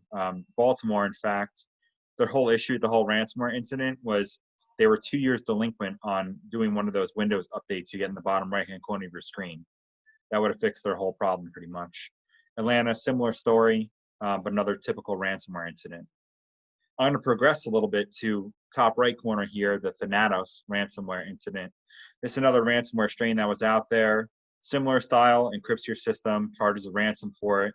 But this is the first ransomware strain that was notable for actually destroying your data if you didn't pay the ransom. So there's a little evolution in things. Then I'm going to go over to the top left. Sewage Authority. This example is actually way back from 2001 in Australia, but certainly more of these incidents has happened since. Disgruntled employee gets fired, well, decides to get a little revenge and uses his unexpired credentials to get back into the system, essentially releasing sewage across half the town. So now there's pollution incidences and injury incidences and damage going on. And then finally, in the bottom right-hand corner of your screen, you can't see the S, but that's Stuxnet. That's the Stuxnet virus of notoriety, of infamy in the mid-2000s. And it was a conspiracy, well, it's alleged that the Israeli and American governments conspired to create a nasty virus to destroy the Iranian nuclear facility, or at least shut it down. And sure enough, from most likely a little error on an employee's standpoint at the Iranian nuclear facility, virus gets in and does unthinkable damage to their nuclear program and sets back their nuclear program probably 30 years.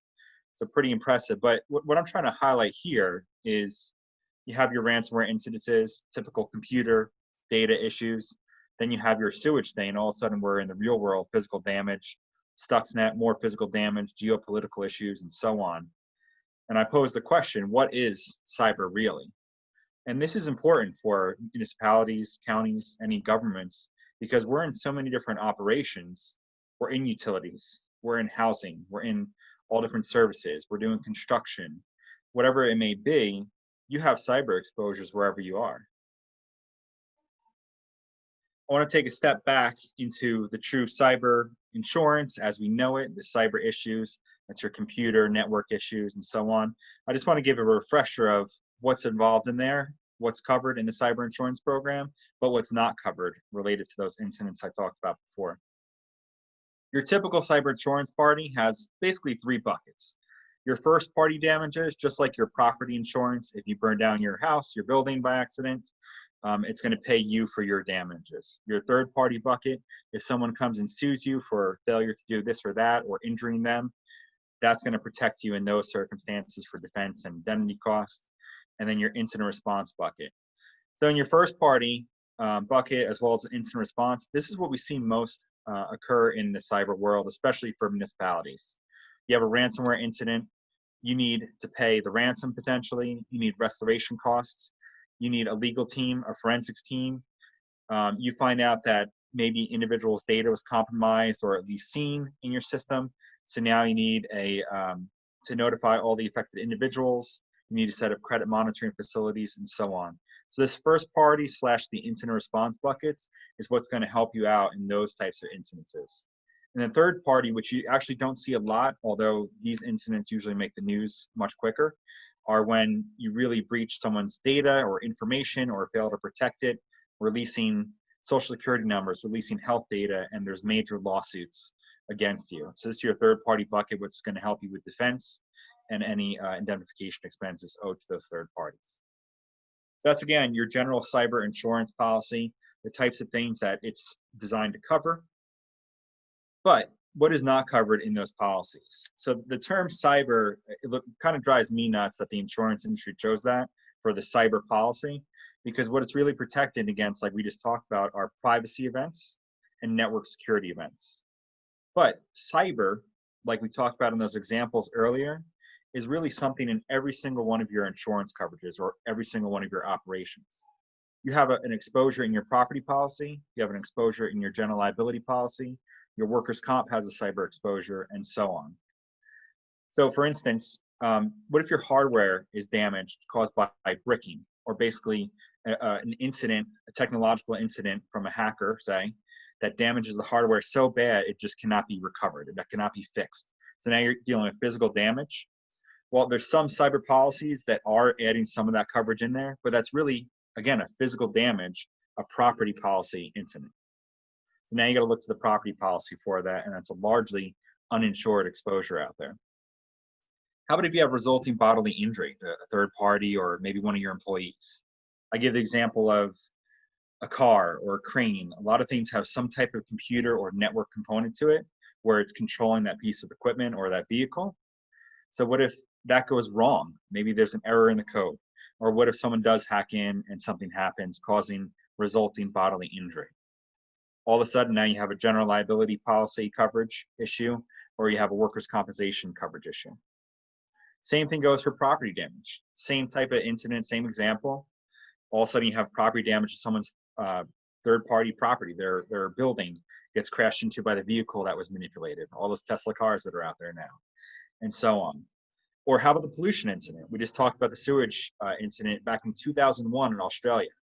That was way, way early days. Maybe half you didn't even have computers at that point, but that was very, very early days. So now that issue is magnified with the amount of connected devices and complexity of our networks out there. So it's important to know what is covered in that cyber insurance policy and what is supposed to be covered elsewhere and where your coverage is coming from. And again, I always ask everyone to try to relate that to your operations. Again, talking about utility authorities controlling water, controlling sewage, electric in some fashion. What type of incidents can happen if something goes wrong with the computers or networks? Now we're going to jump into cyber events and experiences, both across the country or internationally, as well as specific to the public entity sector. And then again, with my role with the Municipal Excess Liability JIF, I get to see 600 municipal entities in New Jersey. So now you're going to feel and see what happens in your backyard to your neighbors if it hasn't happened to you already. This is just one highlight of MELJIF members. So again, these are your neighbors over the past few years. And these costs don't even include the costs we're waiting to incur, which basically double these amounts. You can see there's a lot of different types of incidents across this chart that have caused damage to us, financial damage mainly. But ransomware stands out as the #1 thing. It's such an easy thing to do for the hackers, just like Matt was highlighting. It's so widespread and it's very, very effective. And guess what? In that figure, I don't believe we ever actually had to pay the ransom. And if we did, it was very small amounts at the time. But ransoms today are being charged easily in the $300,000 to $1 million range per incident. These are just expenses to recover your system. These costs, again, like I said, we're still waiting to incur many costs on open claims, which will easily double these numbers, actually almost triple these numbers at this point. A couple $1 million in just a few years in New Jersey municipalities. Now we're going to get a little bit broader, talk about internationally what people are seeing across all industries. There's so many data points out there. There's so many studies out there that provide great information. I just highlighted a couple things. In this study by Mendel, you see in their baseline phishing security test. So that's like Matt was suggesting, you can send out as a security training measure, send out a fake email to all your employees and see who clicks on that link to it. Well, the government sector, it's about midway on that list. In the first baseline phishing test, almost 34% of the employees failed and clicked on that link. That's a pretty treacherous number. So out of all the emails you're getting that are fake, 34% of your employees are going to click on one of them. And that's without any training. Going to the chart up top, the pie graph there, after testing against infiltration ransomware attacks, like I was suggesting, their controls did not prevent or detect detonation within their environment 68% of the time. So meaning whether it was the training they gave employees or their actual software packages designed to protect them, in 68% of the events, those protections missed. And then down to the bottom, it truly is alarming that alerts are only generated for about 9% of the attacks that are out there. So again, kind of relating to something that Matt suggested, there's a multi-layer security approach that we need to all hit, because if it's not one thing failing, it might be another, and we need another line of defense to protect ourselves. Here's just some more information, different targeted industries and where they moved up. If you look at the top left, you see government at the bottom of that list, and you can see how it's moved up in 2019 to the 3rd spot as one of the 3rd most targeted industries out there. And that's definitely true. When I talk to all the insurance companies, barely any of them want to write cyber insurance for governments, if not for extreme deductibles and premiums now. The acceleration of different malware variants out there, ransomware variants out there, it's increasing. There's many things the hackers are using now. Their goal with malware and ransomware right now is typically to create a backdoor into your system. This is one of the suggestions by Matt also, where they're just looking to watch you. They're hanging out, trying to find out more information about you, your behaviors, because they want to increase their credentials within your system to be in complete control of your system, or maybe your banking information, whatever's going to get them the biggest payout. Then there's a whole different other reasons why they deploy malware too for you. Again, this is more worldwide cyber experience, lots of stats that are out there. In the US, the average cost of an incident, any type of cyber breach incident, is about $8 million. Again, that scale is humongous, going anywhere from $50,000 up to $50 million. But on the average right now, we're about $8 million. The average cost per employee, $3,500 per employee for smaller organizations. So this one is particular for 500 to 1,000 employees. Most of the municipalities are under that amount, but the number is about the same for those organizations as well. Life cycle of a data breach, 279 days. Takes a long time to resolve, and I can certainly vouch for that with our claims experience in the MELJIF. I think in the bottom center here, you have interesting statistics where if you have an incident response team or incident response plan in place, ready to go, so you've done some of your ahead of time work for cybersecurity, the costs of the claim are reduced by $360,000 or $320,000 respectively. That's very, very significant for any single claim. These charts now start focusing on public entities in the United States mainly, although there's some international data in here. But 45% of the breaches public entities are seeing featured hacking. Errors or causal events in 22% of the breaches. That means human error issues there, whether it's clicking on a fake email or just an error in your security design of your system. So pretty big stats there and really pointing to what the issues are that we're having. On the right side, you see DOS, denial of service, and hacking are the #1 issues, of course, but phishing is #2 right there. And again, this is more public entity data. People, top left corner, something that I alluded to before is they're looking for backdoors into your system to get credentials. Credentials are being used and stolen during all these phishing attacks. Web applications are the most targeted types of applications for public entities, and usually the biggest area of concern for most of our municipalities. And then to the right there, malware varieties, the top one, of course, is ransomware. That's the one we're seeing the most. People want a financial payout from all these ransomware events, all these phishing tests that they're putting out there. So again, a lot of the stats are pointing to the same thing, whether it's myself talking about it, Matt, whatever study you're looking at. Ransomware and phishing are the #1 issue for many organizations, but certainly municipalities. And again, the reason is perfectly like Matt's example was, you just got to be faster than the next person. Because if you have decent enough security in place to make it a little bit complicated for the hacker or attacker to get in your system, they're just going to avoid it. But with such low bars that we have right now in public entity, public administration, it's a very easy target for them and they love it. They're getting huge payouts right now. So with that in mind, where our attacks are coming from, the root causes of our issues, the dollar amounts out there, what are the cybersecurity measures we should be putting in place to protect ourselves? The MELGIF spent a lot of time over the past 4 to 5 years coming up with a cyber risk management framework for all our membership. And in fact, right now we're updating that framework. But what we aim to do was create, one, a very cost-effective program for all our members. So a lot of the items in here are free. The other ones are really important and do cost some money, but aren't typically overly expensive. And then #2, it needs to be a clear laid out plan that everyone can really follow and everyone can really achieve. I can recommend all kinds of crazy security controls out there, but these are the bottom line things that address our problems that we're seeing today. I'm not going to go through every single item in here. Everyone could take this plan home if you want. It's on our MELGIF website for free. But here's the big topic area. You need good backup practices, good backups.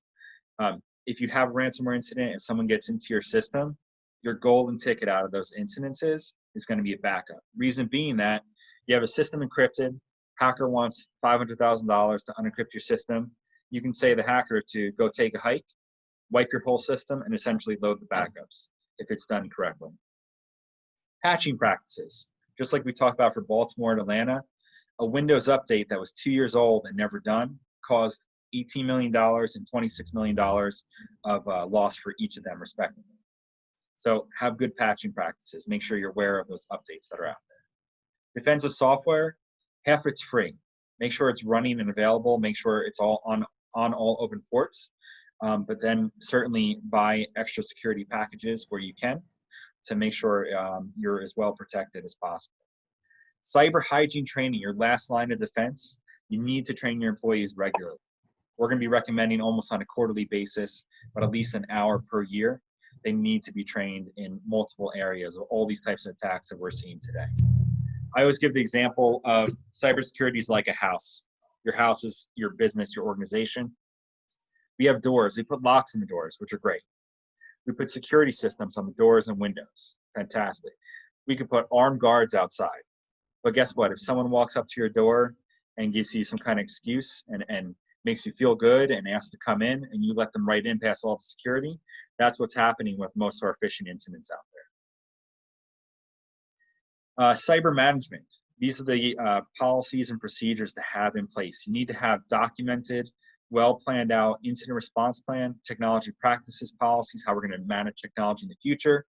And you need to belong to all these free resources that are available for you, whether it be the New Jersey Cyber Command, which is NJKIC, or MS Isaac, or many other organizations out there that can give you alerts ahead of time and help you out.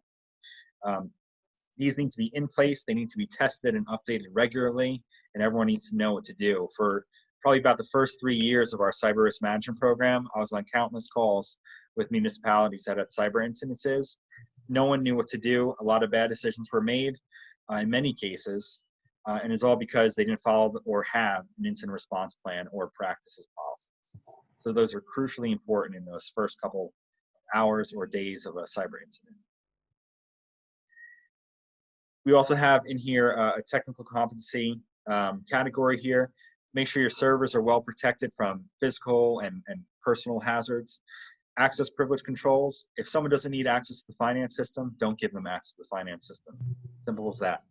Technology support. You need an IT vendor at this point. Just like you have all different people in different departments and positions, you need an IT person, whether it's in-house or externally. Logging. You need to be aware once you have an incident, what actually happened, so you can figure it out, clean it out, make sure it doesn't happen in the future. There's so many times in these claims that we have no idea what happened because we didn't have proper logging of what was going on in our system. Cyber hygiene, again, this is our tier 2, where we expand on those hygiene practices with employees. You need to make sure that protected information, that's your personally identifiable information, names, addresses, and so on, or the health information, even more importantly, are either password protected or encrypted. If someone gets in your system, we certainly don't want them to get access to that, because that's going to trigger all kinds of state notification laws and maybe bring on lawsuits after that. Multi-factor authentication or two-factor authentication, just like Matt was showing you, it's almost a must. This is going to come at a big cost, potentially, but this is a must for organizations. It's such an easy protection, and it's going to make most attackers doing these phishing attacks just turn away and leave your organization. Remote access. Here you go again, virtual private networks. You need to use that when connecting through any non-organizational internet connections. If you're at your computer at work, typically your system's set up well, that you're going to be protected, you're all closed in there. But when you're at home, when you're at the coffee shop, when you're out somewhere else, whatever Wi-Fi it is that's not your organization's, you need a virtual private network when logging in to protect yourself and protect that information being sent over that network. And then finally is more cyber management. Your leadership has to have knowledge and some expertise or expertise available to them so when they can make proper decisions right now. That's one of the toughest things that we're talking to many IT professionals about, is they don't have the proper support because of lack of understanding from leadership. So we need to get out there. We need to make sure everyone's well informed and understands the risks that are out there at least enough so proper decisions can be made. Disaster recovery plan. Basically, the stats that are pointed out there are saying in the next 3 years, you as an organization are going to have a cyber incident. You're going to get through it and so on, but what happens afterwards? Everyone's required to have a continuity of government plan. Well, got to make sure now it's updated and includes things about IT or digital assets or technology management. Banking controls, just like John Reinhardt was saying before, have proper banking controls. There's such easy scams that are going on every day out there. Hey, I changed my my bank information. Here's my email. Just send it to this account now instead. My payroll to this account instead. Boom, it happens, and that money's gone for a couple months. Make sure you have proper bank controls in place. It's a very easy target and a very easy fix for everyone here. And then finally, the management and the government body, so it needs to come from that senior level, is adopting a good technology practices policy that really reflects what's in the MEL Cyber Risk Management Program. All right, that's critically important that we have senior leadership support. This page, a lot of information, quite confusing, but basically there's many organizations, including a federal organization, CIS, that rolls out many security controls for free, addresses a lot of them to government. They have a 20-step plan. This is not for all you as finance people to look at, but this is for your IT people to look at. But there's a 20-step plan. But they did something very cool, which, similar to what we just talked about, was laid out the importance of each one of these steps, all 20 steps, into the types of attacks that you'll see from cyber attackers. So this might be something good to forward on to the security professionals that you hire. Taylor, do you want to pose the last question? Do we have another poll question?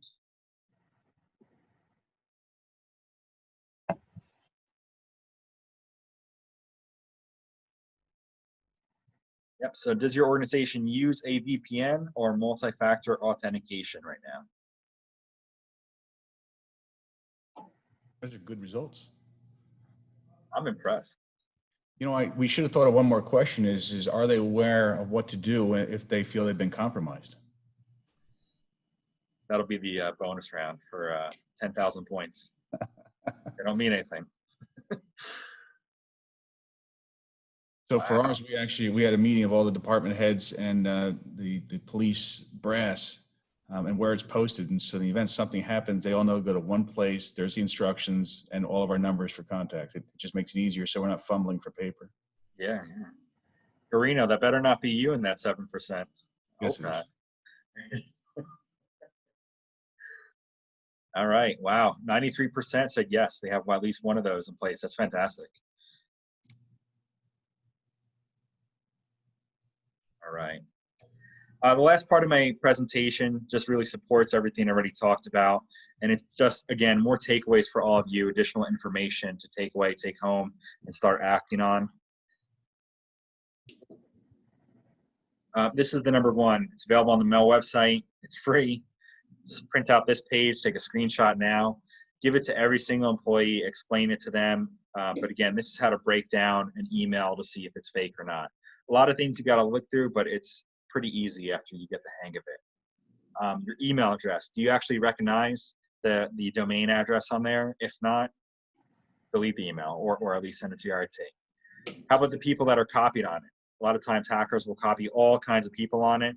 Do you recognize all those people on it? Yes or no? You may or may not, even in a real email, but it's at least something to be wary of. Time and date. Is it Sunday at 3 a.m.? Is that normal? Some people, yes, that's fine. But for many people, no. So check out the time and date on things. Body of the email. Is it written clearly? Is it written well? Hackers finally figured out it's probably more beneficial to write it well, so they're getting the hang of that now. But nonetheless, it's an easy giveaway if you don't recognize kind of the syntax in the email itself. Is it for a normal purpose? Is there an attachment that they want you to click on, and there shouldn't be an attachment based upon the subject in the email? Are there links? If there's a link, make sure you scroll over the link, right-click on it, and see where that link actually goes. This is an unencrypted website, HTTP, not HTTPS, for chase.com, a bank. So it's not real, and if you scroll over the link, it's probably going to be something fake. So a couple easy steps that'll clearly protect us. This is a website I use constantly. The MELGIF works with the NJKIC, it's called, but it's the New Jersey Cybersecurity and Communications Integration Cell. They're based out of the Department of Homeland Security in New Jersey, but it's basically New Jersey Cyber Command. They're doing wonderful things for governments and businesses in New Jersey, putting out unbelievable material to help us, including, for instance, Zoom, how to best protect yourselves. They've had an article out there, I think since March or April, about here's the steps you need to take for Zoom or other video services. There's tons of free material on here. They give you free services on here. They give you free training. They'll come out for an hour and train all your employees if you want. So I really encourage you to go to their website, check it out. I'll show you a little snapshot down here of their government webpage. Other resources, again, this is another take home, tons of resources. The Mel webpage tries to be a big resource page as well, just like NJKIC, and we reference NJKIC a lot. Go to our page, it's all free on there. Talking about backups, go to NJKIC. Training, there's many free training resources on there. You can design your own training internally, or for pretty low cost, you can bring in an outside vendor to do the training for you. Passwords, NJKIC, NIST, all these great organizations offering you free advice on how to do passwords the best. Email breaches, there's that Have I Been Pwned website again. It's a free resource. There's many other ways to check that out. So on the breaches, I want to tell one funny story, and I'm stealing this from NJ Kick at a presentation I did with them. But what they do is when there's a big breach out there that they know of, they actually go out and buy the packages from the hackers to see all the email addresses that have been breached.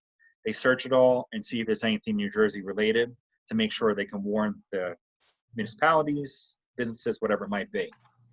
If everyone recalls, there's the Ashley Madison website. It's a social relationship website. It was breached, major event. People really don't want that information out there. And NJ Kick bought the data from them, from the hacker, and searched through the data. The number one type of domain used for accounts in the Ashley Madison website were New Jersey governmental domains. So people were using their municipality email addresses to sign up for Ashley Madison. So guess what? Those email addresses and those passwords, which are probably the same as your municipal login password, are now publicly available on the web. So hopefully you were aware of that and changed everything up a bit. But that's the importance of having different passwords in different places, not having the same password everywhere. Multi-factor authentication, here's how to do it. There's a great guide here on NJ Kick. Government cyber memberships, we mentioned it before, but NJ Kick, MS Isaac. If you're a water utility, you have Water Isaac. If you're electric utility, you have E-Isaac. There's so many organizations out there willing to help you, many times for free. How to do remote access. We're going to be home for a while or in different capacities now. How to do it safely. Here's a guide for that. Banking controls. John Reinhardt can tell you all about that. He'll give you his guide to it. But here's a state website guide from it as well.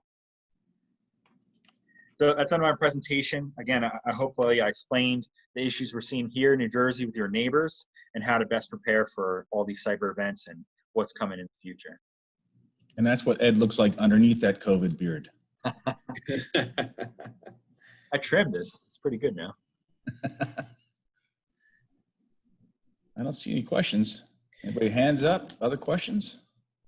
We're right at that limit.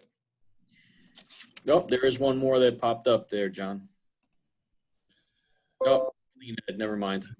It's Garino. We just dismiss him. Oh, Queen Ed. Thanks, Mike. Very good, Ed. Doesn't look like we've got anybody else.